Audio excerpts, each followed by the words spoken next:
அப்ப அவர் நேர்மையான வழியில செயல்படுறாரு, திமுகவுக்கு எதிராக சிறப்பா செயல்படுறாருன்னு தான் அர்த்தம்.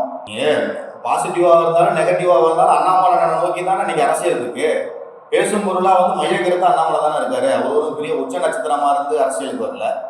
ஒரு திரைத்துறையோட பேக்ரவுண்ட் கிடையாது. மிகப்பெரிய ஒரு பெரிய லாட்டரி சீட்டு மாப்பியாவோட மர்மம் கிடையாது. இதெல்லாம் தாண்டி அவரோட உழைப்பாலையும் அவரோட உண்மையான அரசியல் நோக்கத்தாலையும் தானே அவர் இந்த மாதிரி பேசப்படுறாரு.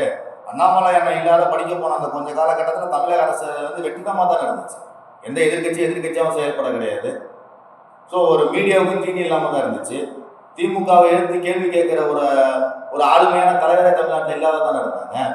அப்போ திமுக ஒரு எதிரி நம்மளை பார்த்து பதறானா நம்ம நல்லா கரெக்டான வழியில போயிட்டு இருக்கோம் அப்படின்னு தானே அர்த்தம். ஸோ அதை நோக்கி சரியா போயிட்டு இருக்காரு அண்ணாமலை அப்படின்றதால அவங்க பதறாங்க. அண்ணாமலை மாற்றப்படுவாரா, அண்ணாமலை மாற்றப்பட மாட்டாரான்னு கவலைப்பட வேண்டியதெல்லாம் பாஜகவுடைய திமுக ஏன் கவலைப்படுது? ஏன் முதல்வர் தான் சொன்னாரே, நாங்க திரும்ப நீங்க அண்ணாமலையும் இருக்கணும், ஆர்.என். ரவி இருக்கணும், அப்பதான் நாங்க ஆச்சு. அப்புறம் ஏன் நீங்க பதறீங்க?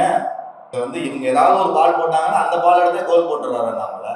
ஸோ அதனால அண்ணாமலை பேசுறதுக்கு பயப்படுறாங்க. ஏன்னா சரக்கு இல்லை இவங்கள்ட்ட. நம்மகிட்ட சரக்கு இருந்துச்சுன்னா பேசுறதுக்கு சரியா இருக்கும். இவங்ககிட்ட எந்த சரக்கும் கிடையாது. அவதூறம் மட்டுமே கொள்கையா கொண்ட கட்சி திமுக கட்சி. உங்கள்கிட்ட பேசுறதுக்கு விஷயம் கிடையாது, செஞ்சதை சொல்றதுக்கு டாபிக் கிடையாது. ஸோ அதனால அண்ணாமலை ஏதாவது வாய விட்டோம்னா மாட்டிக்குவோம்னு சொல்லிட்டு பயப்படுறாங்க.